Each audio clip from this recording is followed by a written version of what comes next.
नमस्कार दोस्तों, सबसे पहले तो आपका बहुत बहुत स्वागत है हमारे टीचिंग प्लेटफॉर्म शिक्षा सिटी पे। दोस्तों, आज मैं जो आपके सामने प्रेजेंट करने वाला हूँ सेशन, वो बेस्ड होगा रिव्यूज़ पे। यानी आपको एनटीपीसी के फर्स्ट सेट के क्वेश्चंस मिल गए हैं, आपने बहुत जगह रिव्यूज़ देखे होंगे, अच्छी बात है।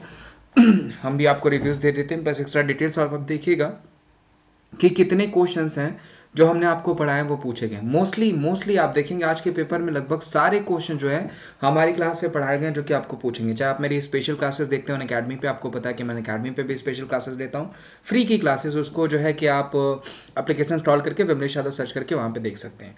और पहली बार अगर आप एप्लीकेशन इंस्टॉल कर रहे हैं तो विमलेश@14 इस कोड का यूज़ करके अगर आप ओपन करेंगे तो आपको फ्री टेस्ट भी मिल जाएगा और फ्री क्लासेस भी फ्री में मिल जाएंगे। ठीक है, तो क्वेश्चन क्या पूछे गए थे कि डीआरडीओ के जो है हेड कौन है। तो देखिए, बहुत सारे क्वेश्चंस मैंने आपको डीआरडीओ पे बता रखे हैं ऑलरेडी। जी सतीश रेड्डी डीआरडीओ के हेड हो गए। डीआरडीओ का फुल फॉर्म क्या होता है? तो defence research development organisation DRDO का फुल फॉर्म होता है। ठीक है, वो भी मैंने आपको बता रखा है। 1958 में इसकी स्टैब्लिशमेंट हुई थी, ये भी मैंने, अब ये सारे लिखिएगा, मैं आपको बता दूं, ये सारे आप चाहें तो लिख भी सकते हैं। 1958 में डीआरडीओ की क्या हुई थी? एस्टैब्लिशमेंट हुई थी, ये भी मैंने आपको बताया था। तो और एस्टैब्लिशमेंट किसने करी थी ये नहीं पूछा जाता, क्योंकि सेना ने मिलकर करी थी। ठीक है, तो 1958 में। और एक क्वेश्चन यहां से बनता है कि किसका जो है जो टैगलाइन है, जो थीम है, वो संस्कृत भाषा में। ठीक है, तो वो पूछा जाता है टैगलाइन किसका संस्कृत भाषा में, तो वो डीआरडीओ का, जो कि क्या हो जाएगा? बलश मूल विज्ञानम। तो आगे आपको पूछा जा सकता है कि बलश मूल विज्ञानम जो है वो किसका टैगलाइन है। अगर ये पूछा जाएगा आपको तो ये ध्यान रखिएगा, या फिर ये पूछा जाएगा कि इनमें से, यानी सबका दे देगा, इसमें से किसका जो मोटो अगर पूछा जाएगा तो वो संस्कृत भाषा में, तो वो क्या हो जाएगा? वो आपका डीआरडीओ ही हो जाएगा। दोस्तों, डीआरडीओ से बहुत सारी चीज़ें इस बार लॉन्च करी गई हमारी 2020 में, चाहे वो एंटी टैंक मिसाइल हो या एंटी रेडिएशन मिसाइल हो, व्हीकल्स हो, मिसाइल्स हो, सब कुछ। जैसे आपको मैं कुछ एग्जांपल दे देता हूँ। जैसे देखिए, नाग पूछा जाएगा तो डीआरडीओ का है। ठीक है, उसके अलावा पिनाका पूछा जाएगा तो कहाँ किसका है? तो ये डीआरडीओ के द्वारा। ब्रह्मोस पूछा जाएगा तो किसके द्वारा? तो ये भी डीआरडीओ के द्वारा। ठीक है, जो surface to surface cruise missile था आपका। पृथ्वी पूछा जाएगा तो ये भी डीआरडीओ के द्वारा ही लॉन्च किया गया, जो कि आपको पूछा जा सकता है, ये भी आपका surface to surface ballistic missile है। रुद्रम आपको पूछा जा सकता है कि रुद्रम किसके द्वारा लॉन्च किया गया है, तो रुद्रम भी जो है आपका, जो कि एंटी रेडिएशन मिसाइल है, वो भी डीआरडीओ के द्वारा। नाग पूछा जाएगा, वो भी डीआरडीओ के द्वारा। उसके अलावा आपका प्रनाश हो गया, प्रनाश भी डीआरडीओ के द्वारा। K4 न्यूक्लियर हो गया, ये सब डीआरडीओ के द्वारा ही लॉन्च किए गए। नेक्स्ट क्वेश्चन क्या है?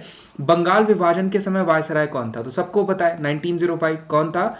कर्जन था। तो ये आपको देखिए बंगाल विभाजन पूछा गया है। अब आपको पूछा गया है कि बंगाल विभाजन को कब रोक दिया गया? तो 1911 में। उस टाइम भाई आपका जो है कि वायसराय कौन था? तो वो था जो है आपको पूछा जाएगा तो हार्डिंग। ध्यान रखिएगा, उस टाइम पूछा जाएगा तो कौन था? तो वो था हार्डिंग। अगर पूछा जाएगा कब रोका गया और कब स्टार्ट हुआ था, तो 1905 में। कौन था? कर्जन। इसी समय इसी के विरोध में बंग भंग आंदोलन भी स्टार्ट हुआ था। ध्यान रखिएगा, बंग भंग आंदोलन, जिसको आप पहला स्वदेशी आंदोलन कहते हैं। क्या कहते हैं आप? पहला स्वदेशी आंदोलन। देखिए, ये पूरा सेशन अगर आप ध्यान से देखेंगे तो आपको मैं बहुत सारी चीजें यहाँ से डिटेल्स दे दूंगा। बंग भंग आंदोलन किसे कहते हैं? स्वदेशी आंदोलन को ही बंग भंग आंदोलन कहते हैं, जो इसके विरोध में शुरू हुआ था। ठीक है, ये ध्यान रखिएगा। प्लस अगर पूछा जाएगा कि इसकी अध्यक्षता किसने करी थी बंग भंग आंदोलन की, तो वो करी थी सुरेंद्र नाथ बनर्जी ने। एक सेकेंड, मैं पेन ये काम क्यों नहीं कर रहा, एक सेकंड रुकिएगा। तो सुरेंद्र नाथ बनर्जी ने जो है कि बंग भंग आंदोलन की किसने करी थी? तो सुरेंद्र नाथ बनर्जी ने करी थी, ये भी ध्यान रखिएगा। ठीक है, ये क्वेश्चन हो गया आपका। तीसरा क्वेश्चन क्या है कि जिम कॉर्बेट जो है भारत का पहला राष्ट्रीय उद्यान। तो जिम कॉर्बेट राष्ट्रीय उद्यान जो कि कहां पे? उत्तराखंड में। अब किस नदी पे है? तो रामगंगा नदी पे। ये देखिए, सब मैंने पढ़ा होगा, अगर आप वीडियोस को मेरे अगर देखेंगे तो सब मैंने पढ़ा है। कब बना था भाई? 1936 में। और एक चीज आपको ध्यान रखिएगा कि इसको पहले हैली नेशनल पार्क के नाम से जाना जाता था। किस नाम से जाना जाता था? तो हैली नेशनल पार्क के नाम से जाना जाता था। किसको? जिम कॉर्बेट को। अब देखिए, हो सकता है कि कल सुबह 7 बजे या आज रात में मैं आपको सारे नेशनल पार्क फिर से प्रेजेंट कर दूं। ठीक है, Surat is situated on the which bank of the river. तो सूरत जो है वो किस नदी के किनारे? ताप्ती। ध्यान रखिएगा। वहीं अगर पूछा जाता है अहमदाबाद तो वो साबरमती। आपको अयोध्या पूछा जाएगा तो वो सरयू हो जाएगा। गोमती नदी के किनारे आपका लखनऊ बसा हुआ है। अगर आपको पूछा जाएगा कि दिल्ली किस नदी के किनारे बसा हुआ है? यमुना। जमशेदपुर पूछा जाएगा तो स्वर्ण रेखा के किनारे बसा हुआ है। उज्जैन पूछा जाएगा तो वो सिप्रा नदी के किनारे बसा हुआ है। बनारस पूछा जाएगा, या फिर मान लीजिए आपको पटना पूछा जाएगा, हरिद्वार या वाराणसी पूछा जाएगा तो वो गंगा नदी के किनारे बसा हुआ है। ये सब क्वेश्चन। हुगली के किनारे कौन सा? कर्नाटका, सॉरी कलकत्ता बसा हुआ है। ये सब क्वेश्चंस आपको पूछे जाते हैं जो मैंने आपको पढ़ाया है नदी से रिलेटेड। इवन इंटरनेशनल भी मैंने पढ़ा दिया आपको, जैसे टिग्रिस हो गया, बगदाद हो गया, टाइबर हो गया, आपका रोम हो गया, कायरा हो गया, नील हो गया, ठीक है, तो ये सब क्वेश्चंस मैंने आपको पढ़ा रखे हैं, सिर्फ क्या करना है आपको देखना और ध्यान से सुनना है। ठीक है, नेक्स्ट क्वेश्चन क्या पूछा गया आपको कि पानीपत की दूसरी लड़ाई तो 1556 में, ध्यान रखिएगा। अब आपको ये पूछा जा सकता है कि अकबर कितने उम्र में राजा बना था, तो 13 साल 4 महीने की उम्र में। राजा इसको किसने बनवाया था, तो इसके गार्जियन कहा जाता था बैरम खान ने। किसने बनाया था, बैरम खान ने, जिसको गार्जियन भी कहा जाता है। अब देखिए बहुत सारे क्वेश्चंस पूछा जा सकता है कि दीन इलाही धर्म की स्थापना किसने करी, तो वो किसने करी है, वो अकबर नहीं करी है, जो कि आपको पूछा जा सकता है। अकबर का जन्म कब हुआ, 1542 में अमरकोट पाकिस्तान में, और 1582 में इसने जो है कि दीन इलाही धर्म की स्थापना करी थी। अगर पूछा जाएगा हिंदी का साहित्य, हिंदी का गोल्डन पीरियड किसके शासनकाल को कहा जाता है, तो वो अकबर के ही शासनकाल को कहा जाता है, अगर पूछा जाएगा तो। उसके अलावा पूछा जाएगा आपका कि आपके जो हो गए रामतनु पांडे हो गए, यानी तानसेन हो गया, बीरबल हो गए, ये किसके शासनकाल में हुआ करते थे, बीरबल का नाम महेश दास था, तो ये अकबर के ही शासनकाल में हुआ करते थे। और अगर पूछा जाएगा दीन इलाही धर्म जिसकी स्थापना अकबर ने करी थी, उसको ज्वाइन करने वाला पहला हिंदू कौन था, तो वो भी महेश दास था, जिसको आप बीरबल के नाम से जानते हैं। ठीक है, उसके अलावा रामतनु पांडे यानी तानसेन का मकबरा पूछा जा सकता है, तो वो ग्वालियर में। अकबर ने गुजरात जीत के बाद क्या बनवाया था, तो बुलंद दरवाजा बनवाया था। ये सब क्वेश्चंस आपको आगे देखेंगे, ये देखिएगा, ध्यान रखिएगा, ये क्वेश्चंस आपको आगे देखने को मिलेंगे। नेक्स्ट क्वेश्चन है कॉमनवेल्थ यूथ गेम्स कहाँ आयोजित किया गया था, तो वो बेलफास्ट उत्तरी आयरलैंड में किया गया था, ध्यान रखिएगा, नॉर्दर्न आयरलैंड में। और अगर आपको पूछा जाएगा कि कॉमनवेल्थ गेम्स कहाँ पे ऑर्गेनाइज किए गए थे 2018 में, तो वो किए गए थे ऑस्ट्रेलिया के गोल्ड कोस्ट में, ध्यान रखिएगा। अगर आपको हो सकता है आपको पूछे कि कॉमनवेल्थ गेम्स कहां पे ऑर्गेनाइज किए गए थे, तो ऑस्ट्रेलिया के गोल्ड कोस्ट में, ये ध्यान रखिएगा, जो कि पूछा जा सकता है। अगला कहां किए जाएंगे, तो वो बर्मिंगम यूके में किए जाएंगे। अगला अगर पूछा जाएगा तो बर्मिंगम यूके में होगा, अगर कॉमनवेल्थ गेम्स अगर पूछा जाएगा आपको तो। ठीक है, इन्वायरमेंटल डे का थीम क्या था, तो ध्यान रखिएगा इन्वायरमेंटल डे अगर 2020 पूछा जाएगा तो वो था बायोडाइवर्सिटी, ध्यान रखिएगा। अगर 2020 पूछा गया होगा तो आपको बायोडाइवर्सिटी, और पहला पूछा गया होगा उससे पहले तो टाइम फॉर नेचर। ठीक है, where is the Gobi desert, Gobi desert कहां पे है, मंगोलिया। देखिए मंगोलिया से आपको एक क्वेश्चन और पूछा जा सकता है कि मंगोलिया कैसी कंट्री है, तो ध्यान रखिएगा एक लैंड लॉक्ड कंट्री है, यानी जमीन से यानी लैंड से घिरी हुई कंट्री है, तो ये भी पूछा जा सकता है। आप ध्यान रखिएगा, आपको क्वेश्चंस बन सकते हैं। ठीक है, कौन कौन सी कंट्री जो है वो आपकी जो है कि लैंड लॉक्ड है, तो मंगोलिया की कैपिटल भी आपको पूछा जा सकता है, इसकी कैपिटल क्या हो जाएगी, उलान बटोर। और मंगोलिया के साथ हमारा नोमैटिक एलिफेंट करके एक जॉइंट मिलिट्री एक्सरसाइज भी होता है, क्या होता है, नोमैटिक एलिफेंट। देखिए मैं आपको फिर से कह दूं, अगर आपने अकेडमी का एप्लीकेशन इंस्टॉल नहीं किया है तो मैं वहां पे फ्री क्लासेस देता हूं। आज 8 बजे भी फ्री क्लास है और रात को 10 बजे भी फ्री क्लास है, आप ज्वाइन कर सकते हैं। ठीक है, चलिए आगे बढ़ते हैं। पूछा गया था बैंक ऑफ बड़ौदा का विलय किस बैंक में किया गया है, देना बैंक, विजया बैंक, या फिर बैंक ऑफ बड़ौदा का विलय किस में किया गया, तो ध्यान रखिएगा देना बैंक, विजया बैंक और बैंक ऑफ बड़ौदा का विलय हो गया है। अगर आपको पूछा जाएगा कि कौन हो जाएंगे बैंक ऑफ बड़ौदा के सीईओ, तो वो संजीव चड्ढा है, जो कि आपको पूछे जा सकते हैं। ध्यान रखिएगा संजीव चड्ढा कौन है भाई, तो वो बैंक ऑफ बड़ौदा के सीईओ है। नेक्स्ट क्वेश्चन पूछा गया था कि who won the US open 2020, तो ध्यान रखिएगा 4 ग्रैंड स्लैम होते हैं, जिनके अंदर क्या क्या आता है, आपका यूएस ओपन आ जाता है, ऑस्ट्रेलियन ओपन आ जाता है, सबसे पहले ऑस्ट्रेलियन ओपन ही आता है, फ्रेंच ओपन होता है आपका, और विंबलडन होता है। ये 4 क्या होते हैं आपके, ये 4 आपके ग्रैंड स्लैम होते हैं, टेनिस की सबसे बड़ी प्रतियोगिता। ठीक है, जिसमें इस बार 2020 में विंबलडन जो है आपका वो नहीं हुआ है, बाकी यूएस ओपन हुआ, ऑस्ट्रेलियन ओपन हुआ, फ्रेंच ओपन हुआ, ये ध्यान रखिएगा। जिसमें यूएस ओपन मेल पूछा जाएगा तो वो डोमिनिक थियम ने, और फीमेल पूछा जाएगा तो वो नाओमी ओसाका ने, जो अगर आपको पूछा जाएगा तब। अगर ऑस्ट्रेलियन ओपन पूछा जाएगा किसने जीता, तो वो नोवाक जोकोविच ने मेल जीता था, और सोफिया कैनिन ने क्या जीता था, सोफिया कैनिन ने फीमेल जीता था। ये मैं आपको सारी क्लासेस बोर्ड पे भी कराऊंगा, अभी मेरी क्लासेस इस वजह से मैं बोर्ड पे नहीं करा पा रहा, लेकिन मैं कल से आपको सारी क्लासेस बोर्ड पे कराऊंगा। ठीक है, और अगर आपको पूछा जाएगा मान लीजिए कि फ्रेंच ओपन किसने जीता, जो अभी रिसेंट में खत्म हुआ, तो वो हो जाएंगे राफा यानी राफेल नडाल ने मेल, और फीमेल पूछा जाएगा तो ईगा स्वियाटेक। ध्यान रखिएगा, आपको इसमें से एक क्वेश्चन अभी पूछा भी जाएगा। ठीक है, और विंबलडन अगर पूछा जाएगा तो इस बार नहीं हुआ है, ध्यान रखिएगा। विंबलडन जो है आपका वो ग्रास कोर्ट पे खेला जाता है, और जो फ्रेंच ओपन है वो क्ले कोर्ट पे खेला जाता है। ठीक है, दूरी की इकाई क्या है, मीटर, जो भी आपको वहां पे दिया होगा तो दूरी की इकाई पूछी गई थी मीटर, ये ध्यान रखिएगा। और सबसे अधिक पूछा जाएगा तो पारसेक। चले, और सीजीआई का कौन, सीजीआई कौन है हमारे, तो वो जाएंगे शरद अरविंद बोबडे। करंट में हमारे सीजीआई कौन है, शरद अरविंद बोबडे। पहले कौन थे, एच जे केनिया, ध्यान रखिएगा पहले कौन थे, वो हो जाएंगे एच जे केनिया, जो कि आपको पूछा जा सकता है। तो ये सारे क्वेश्चन जो है ना आपके बनेंगे ही बनेंगे। ठीक है, आगे बढ़ते हैं।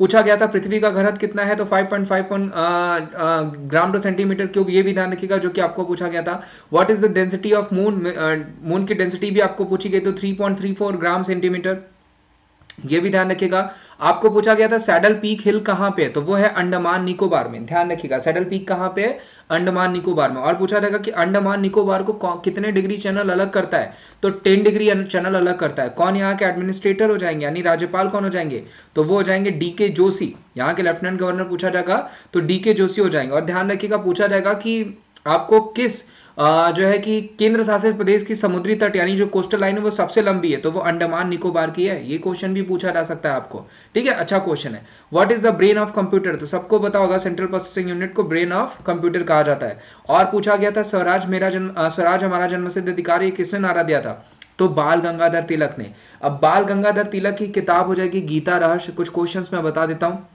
ठीक है। गीता रहस्य किसकी किताब थी, तो बाल गंगाधर तिलक की थी। अगर पूछा जाएगा कि मुंबई महाराष्ट्र में गणपति फेस्टिवल के लिए क्रेडिट किसे जाता है, तो वो भी बाल गंगाधर तिलक को ही जाता है। गरम दल के जन्मदाता कहे जाते हैं। और वी चिरोल ने इनको भारतीय शांति का जनक भी कहा था, कि भारतीय शांति का जनक किसे कहा गया था, बाल गंगाधर तिलक को कहा गया था। और ध्यान रखिएगा पुणे में अगर पूछा जाएगा होम रूल लीग की स्थापना किसने करी थी, तो बाल गंगाधर तिलक ने करी थी, जबकि चेन्नई में पूछा जाएगा तो एनी बेसेंट ने करी थी। ये क्वेश्चंस भी आपको पूछे जाते हैं, ध्यान रखिएगा। आगे बढ़ते हैं, नेक्स्ट क्वेश्चन है चंद्रयान 2, आई थिंक आपको मंगलयान 2 पूछा गया था। तो अगर मंगलयान फर्स्ट पूछा गया था तो मिशन मंगल पूछा गया होगा तो 2013, ठीक है। चंद्रयान फर्स्ट पूछा गया होगा तो 2008, और चंद्रयान 2 पूछा गया होगा तो 22 जुलाई 2019, बिल्कुल करेक्ट है, ठीक है। नेक्स्ट क्वेश्चन पूछा गया चुनाव आयोग आर्टिकल के तहत काम करता है, तो देखिए चुनाव इलेक्शन कमीशन के बारे में पूछा गया होगा तो 324 आर्टिकल में आपका इलेक्शन कमीशन आता है। और पूछा जाएगा कि पहले इलेक्शन कमिश्नर हमारे कौन थे, सुकुमार सेन, ठीक है, ये ध्यान रखिएगा। इलेक्शन कमीशन की स्टैब्लिशमेंट कब हुई थी, 1950 में। और अगर पूछा जाएगा कि पहले आम चुनाव कब हुए थे, तो वो 1951-52 में, 1951-52 में पहले आम चुनाव हुए थे, ठीक है। और 324वां आर्टिकल में रखा गया है। करंट में पूछा जाएगा कि आपके चीफ इलेक्शन कमिश्नर कौन है, तो वो हो जाएंगे सुशील चंद्रा, जो कि आपको पूछा जा सकता, सुनील अरोड़ा, ये ध्यान रखिएगा, चंद्रा मैं कह रहा हूँ। सुनील अरोड़ा जो हो जाएंगे वो क्या हो जाएंगे, करंट में हमारे जो है chief justice of India, election commissioner हो जाएंगे। और ध्यान रखिएगा इलेक्शन कमिश्नर ने आपका जो है एक आपका सिविजिल करके एप्लीकेशन भी चलाया था, जो कि आपको पूछा जा सकता है। सिविजिल करके एप्लीकेशन किसने चलाया था, वो इलेक्शन कमिश्नर ने ही चलाया था, ठीक है। नेक्स्ट क्वेश्चन पे आ जाते हैं। आपको पूछा जाएगा कि जब चांद पर जाएंगे तो मार्स पर क्या प्रभाव पड़ेगा, तो कोई प्रभाव नहीं पड़ेगा, क्योंकि द्रव्यमान जो है सभी जगह समान है। ये क्वेश्चन भी फिजिक्स के आपको पूछे गए थे। एक क्वेश्चन क्या था कि हम कब सेलिब्रेट करते हैं, अच्छा अर्थ डे भी पूछा गया, तो कुछ लोगों का कहना है कि मदर डे भी पूछा गया था। तो ध्यान रखिएगा अगर आपको मदर डे, जैसा कि मैंने सुना है कि मदर डे जो है कि कब सेलिब्रेट किया जाता है, तो 8 मार्च को सेलिब्रेट किया जाता है। ये आप मुझे कमेंट करके बताइएगा कि हम जो है कि कब जो है कि मदर डे पूछा गया था या अर्थ डे पूछा गया था। तो अगर ये आप मुझे अगर कंफर्म कर देंगे तो मैं आपको बता दूंगा, ठीक है। वैसे इसमें ये लिखा गया है कि आपको अर्थ डे, लेकिन मैंने सुना था कि वहां पे आपको मदर डे पूछा गया था। और अर्थ डे पूछा गया होगा तो ये 22 अप्रैल होगा, ठीक है। अर्थ डे अगर पूछा गया होगा तो ये 22 अप्रैल होगा, ये ध्यान रखिएगा। Who is the author of Raj Tarangini, Raj Tarangini के लेखक कौन है भाई, तो वो कल्हड़ है। राज तरंगिणी किस भाषा में लिखी गई थी, तो संस्कृत भाषा में लिखी गई थी। और किस पे लिखी गई है, किस पे बेस्ड है, तो कश्मीर पे बेस्ड है, ये ध्यान रखिएगा, वेरी इंपॉर्टेंट क्वेश्चन। किस पे बेस्ड है, तो कश्मीर पे बेस्ड है, ठीक है। अगर आपको पूछा गया है, और एक क्वेश्चन और भी आपको पूछा गया था आई थिंक आपका चंद्रमा से, वो भी है चांद पे क्या करोगे, तो बराबर ही होगा, ठीक। और एक क्वेश्चन पूछा गया था आपका कि मुखूर्ती जो है आपका नेशनल पार्क कहाँ पे, तो वो नीलगिरी तमिलनाडु में हो जाएगा। तमिलनाडु में देखिए कुछ और आपके नेशनल पार्क पूछे जा सकते हैं, जैसे वेदांगल हो गया, ठीक है। उसके अलावा अन्नामलाई हो गया, मुदुमलाई हो गया, ये सारे भी कहाँ पे, ये सारे भी तमिलनाडु में, जो कि आपको पूछा जा सकता है, ठीक है। अच्छे क्वेश्चन है। और तमिलनाडु का अगर चीफ जस्टिस पूछा जाएगा तो वो कौन हो गए, तो वो हो जाएंगे आमरेश्वर प्रताप शाही, ध्यान रखिएगा आमरेश्वर प्रताप शाही कौन है, तो ये तमिलनाडु के जो है कि चीफ जस्टिस होंगे। तमिलनाडु का गवर्नर पूछा जाएगा तो वो कौन हो जाएंगे, बीएल पुरोहित यहाँ के जो है कि गवर्नर हो जाएंगे। और सीएम पूछा जाएगा तो वो हो जाएंगे पलानी स्वामी। ये सारी चीजें भी ध्यान रखिएगा, डिटेल्स पूछी जाती हैं। तमिलनाडु में पहला आपका जो है म्यूजिक म्यूजियम भी खोला गया। पहला म्यूजिक म्यूजियम कहाँ खोला गया, तो वो तमिलनाडु में ही खोला गया था। ये सारे ही क्वेश्चन अच्छे हैं जो कि आपको पूछे जा सकते हैं। नेक्स्ट क्वेश्चन पे आते हैं। चलिए, महिला दिवस पे आपको पूछा गया है तो वो हम 8 मार्च को सेलिब्रेट करते हैं। ओजोन दिवस भी अगर आपको पूछा गया होगा तो वो हम 16 सितंबर को सेलिब्रेट करते हैं। और आपको सीपीसीबी की स्टैब्लिशमेंट पूछा था तो वो 1974, ध्यान रखिएगा 1974 में सीपीसीबी की स्टैब्लिशमेंट हुई है। और उसके अलावा पूछा गया था आपको कि जो है कि light year unit of distance ये पूछा गया था, यानी प्रकाश वर्ष के बारे में पूछा गया था किसकी इकाई है, तो वो भी पता आपको दूरी की है। सबसे अधिक पूछा जाएगा तो वो पार्सेक हो जाएगा। पूछा गया था कि ज्ञानपीठ, अगर आपको देखिए ईयर में एडिशन मेंशन किया गया होगा तो 55वां दिया होगा कि 55वां ज्ञानपीठ पुरस्कार किसे मिला है। या फिर अगर आपको उससे पहले का पूछा गया होगा तो अमिताभ घोष होंगे, 54वां पूछा गया होगा तो, और 55वां पूछा गया होगा तो अकितम अच्युतम नुबुदरी, मैं पूरा नाम लिख देता हूं, अकितम अच्युतम नुबुदरी को जो है 55वां ज्ञानपीठ पुरस्कार मिला है, जिनका अभी हाल ही में डेथ हो गई है। और मलयालम पोएट्रीज के लिए अगर अमिताभ घोष पूछा गया होगा तो वो 54वां मेंशन किया गया होगा। और उनको अगर पूछा गया होगा कि किस किताब के लिए, तो सर्किल ऑफ रीजन के लिए मिला था। और ध्यान रखिएगा ये जो है अमिताभ घोष जी हैं, इनको इंग्लिश का जो है कि ज्ञानपीठ पुरस्कार मिला था, जो कि इंग्लिश में पहला ज्ञानपीठ पुरस्कार था। ध्यान रखिएगा हमारे भारत का सर्वोच्च पुरस्कार होता है, ये सर्वोच्च लिटरेचर ऑनर होता है। ये भी पूछा जाएगा कि भारत का हाईएस्ट ऑनर कौन सा होता है लिटरेचर, तो वो आपका यही होता है ज्ञानपीठ पुरस्कार। ठीक है, नेक्स्ट क्वेश्चन पे चलते हैं। महिला दिवस, ये तो मान लीजिए हो गया। ओजोन दिवस भी हो गया, ये मान लीजिए दोबारा लिख दिया गया, कोई बात नहीं। और एक क्वेश्चन पूछा गया है आपको, रुक्मणी देवी जो है वो किस नृत्य से शैली से संबंधित है, तो भरतनाट्यम। ये भी देखिए मैंने आपको बताया था क्वेश्चन, ठीक है। उसके अलावा अमिताभ घोष को तो 2018 में दिया गया था 54वां एडिशन। और पूछा गया यूरिया का फॉर्मूला पूछा गया था, तो NH2CO NH2 ये आपका यूरिया का फॉर्मूला हो जाएगा, यानी ए का फॉर्मूला आपको आगे भी देखने को मिल सकता है। जैसे हो सकता है अगले वाले में ब्लीचिंग पाउडर पूछ ले, या फिर आपका जो है कि प्लास्टर ऑफ पेरिस पूछ ले, या फिर जिप्सम पूछ ले, ऐसे पूछे जाएंगे आपको। सिंदूर का पूछा जा सकता है, ये सब आपको बोरेक्स वोरेक्स के दिखे जा सकते हैं। नेक्स्ट क्वेश्चन था what is the rank of Indian global hunger index. तो देखिए मैं आपको क्लियर कर दूं, अगर ग्लोबल हंगर इंडेक्स 2020 पूछा होगा तो इंडिया की रैंकिंग 94 है। मुझे नहीं लगता कि 2020 पूछा गया होगा, क्योंकि 2020 अभी रिसेंट में आया था। अगर 2019 पूछा गया होगा तो वो 102 हो जाएगा। तो आप क्लियर कर लीजिएगा, 2020 पूछता है तो वो क्या हो जाएगा, वो हो जाएगा आपका 2000 अगर 20 पूछता है तो वो 94 हो जाएगा। और अगर आपको पूछा गया होगा 2020 तो 2019 पूछा गया होगा तो वो 102 हो जाएगा। और दोनों समय पे अगर पूछा जाएगा कि पहले नंबर पे कौन सी कंट्री थी, तो हंगर इंडेक्स में पहले नंबर पे बेलारूस है। ये क्वेश्चन भी ध्यान रखिएगा। हंगर इंडेक्स में अगर पूछा जाएगा कि कौन सी कंट्री पहले नंबर पे है, तो वो आपकी बेलारूस हो जाएगी, जो कि आपको पूछा जा सकता है। तो ये ध्यान रखिएगा, ऐसे क्वेश्चंस आपको बनते हैं, हर बार पूछे जाते हैं, ठीक है। और पूछा गया आपको कि सबसे लंबी तटरेखा किसकी है, तो वो हो जाएगी गुजरात की, 1214 किलोमीटर। ध्यान रखिएगा अगर स्टेट पूछा जाएगा कितने स्टेट टच करते हैं, तो 9 स्टेट टच करते हैं, ठीक है। और सबसे लंबी अगर पूछा जाएगा कि किसकी है, तो वो हो जाएगी आपका जो एक गुजरात की। और सबसे छोटी पूछा जाएगा तो वो किसकी है, तो वो हो जाएगी गोवा की, ठीक है। अगर वहीं पूछा जाएगा कि कितने केंद्र शासित प्रदेश टच करते हैं, तो देखिए ये क्वेश्चन भी बनता है। अगर केंद्र शासित प्रदेश पूछा जाएगा तो वो 4 हो जाएंगे। और इसमें सबसे अधिक पूछा जाएगा किसका है, तो वो अंडमान निकोबार का। और सबसे कम पूछा जाएगा तो वो दमन दीव का। समझ में आ गई बात। टोटल 9 राज्य छूते हैं, यानी स्टेट छूते हैं, जिसमें सबसे अधिक हो जाएगा तो गुजरात का, और सबसे कम हो जाएगा तो वो हो जाएगा आपका गोवा का, ठीक है। और एक गोवा का 101 किलोमीटर है। और अगर आपको अगर पूछा जाएगा कि सबसे कितने राज्य जो है यूनियन टेरिटरी, कितने केंद्र शासित प्रदेश जो है हमारे कोस्टल लाइंस को छूते हैं, तो वो 4 हो जाएंगे। कौन कौन से, अंडमान निकोबार, लक्षद्वीप, पांडुचेरी और दमन और दीव, ठीक है। ये ध्यान रखिएगा। सेरीकल्चर पूछा गया था, तो आपको पता है कि सिल्क कल्टीवेशन के लिए सेरीकल्चर जाना जाता है। पीसी कल्चर पूछा जाएगा तो फिश प्रोडक्शन के लिए जाना जाता है। आपको एपी कल्चर पूछा जाएगा तो हनी के लिए जाना जाता है। वीटी कल्चर पूछा जाएगा तो आपको जो है कि अंगूर के लिए जाना जाता है। तो ये सारे क्वेश्चंस आपको मे भी आगे देखने को मिल सकते हैं। वर्मी कल्चर कीटों के लिए जाना जाता है। तो ये सारे जो स्टडी वाले हैं, तो ये क्वेश्चन पूछे जा सकते हैं कि कौन से स्टडी करता है। जैसे सिक्के की स्टडी किस में होती है, तो वो न्यूमेरिस्टिक्स में होती है। ह्यूमन स्टडी किस में होती है, तो वो आपको अगर पूछा जाएगा तो एंथ्रोपोलॉजी में, एंथोलॉजी में फ्लावर्स की होती है, ऑर्निथोलॉजी में बर्ड्स की होती है। तो ये क्वेश्चंस आपको आगे देखने को मिल सकते हैं। देखिए सीएम ऑफ हिमाचल प्रदेश पूछा था, तो सीएम हिमाचल प्रदेश के कौन है, जयराम ठाकुर। अगर आपको गवर्नर पूछा तो वो कौन हो जाते हैं, वो हो जाते बंडारू दत्तात्रेय, यहाँ के गवर्नर है। अगर आपको मान लीजिए ये हो गया, आपको गवर्नर पूछा जाता तो वो कौन से हो जाते, तो वो हो जाते आपके बंडारू दत्तात्रेय, जो कि आपको पूछा जा सकता है। आई थिंक इतने ही क्वेश्चंस आपको पूछे गए थे।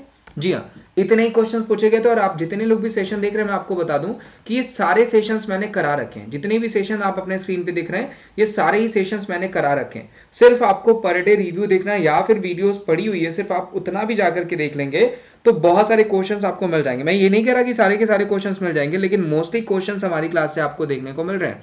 तो उम्मीद करता हूं आपका पेपर अच्छा हुआ होगा। सेकंड शिफ्ट का पेपर मैं रात को अपलोड कर दूंगा। और मैं एक बार फिर से कहूंगा, अनअकैडमी का एप्लीकेशन इंस्टॉल कर लीजिए, वहाँ पे मेरी फ्री क्लासेस चलती हैं। मैं पेड क्लासेस के लिए नहीं कर रहा हूँ, फ्री क्लासेस आप देखिए वहाँ पे, उसके बाद डिसाइड करेगा। और वहाँ पे फ्री टेस्ट भी होता है, उसके लिए आपको Vimdays@14 कोड यूज करना पड़ेगा, जिससे आप फ्री टेस्ट भी देख लेंगे और फ्री जो आपकी क्लास है वो भी देख लेंगे। तो आज के लिए बस इतना ही। Thank you so much. कल जिनका पेपर होगा उनके लिए ऑल द बेस्ट, और उम्मीद करते हैं कि आप बहुत अच्छा करेंगे। चलिए, thank you so much, bye bye.